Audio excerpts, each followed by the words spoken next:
तो अब हम देखते हैं ये तीसरा प्रश्न।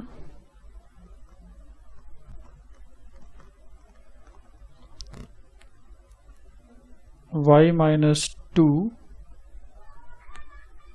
y प्लस 2 बराबर 0। तो अब अगर इसको ऐसे ही देखेंगे तो हमको y का चरांक यहाँ पे एक ही दिखाई दे रहा है, पर अगर दो कोष्टक है तो इसका मतलब है कि हमको इसको हल करना पड़ेगा। तो हल कैसे करेंगे?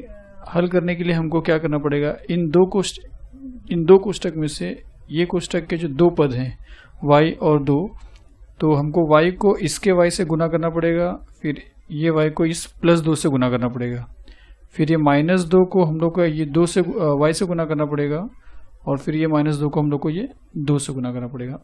और फिर जब हल हो जाएगा तब हम देखेंगे कि वह समीकरण है या नहीं है। तो हम देखो इसको गुना करते हैं। पहले क्या करेंगे, हम ये y को y से गुना करेंगे, तो क्या आएगा y गुने y का वर्ग। फिर हम y को क्या करेंगे, ये प्लस 2 से गुना करेंगे, प्लस 2 से, तो बन जाएगा y गुने प्लस 2 प्लस 2y। तो ये y को हम लोगों ने दोनों पदों से गुना कर दिया। अब बच रहा है ये माइनस 2। इस माइनस 2 को भी हमको दोनों से गुना करना पड़ेगा। तो माइनस 2 को जब हम y से गुना करेंगे तो उसका आंसर आएगा माइनस 2y। और फिर जब माइनस 2 को ये प्लस 2 से गुना करेंगे तो पहले माइनस गुने प्लस बन जाएगा माइनस, और 2 गुने 2 बन जाएगा 4। तो हमने ये y को भी और ये 2 को भी दोनों पदों से गुना कर दिया। तो अब ये गुना हो गया, पूरा हो चुका। तो अब हम आगे लिखेंगे बराबर 0। अब यहाँ पे क्या हो रहा है कि ये प्लस 2y है और ये माइनस 2y है, दोनों का चिन्ह अलग अलग है, इसलिए प्लस और माइनस माइनस हो जाता है। तो 2y में से 2y घटा देंगे तो 0 हो जाएगा, मतलब ये पूरा पद चला जाएगा, ये पूरा पद कैंसिल हो जाएगा।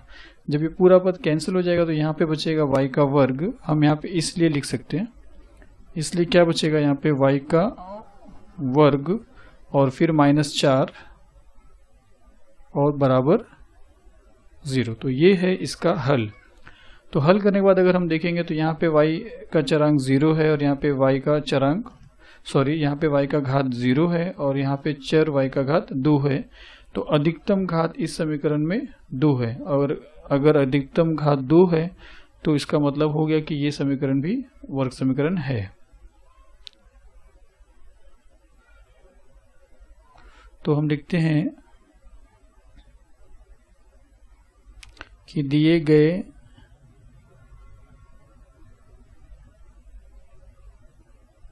समीकरण में चर y का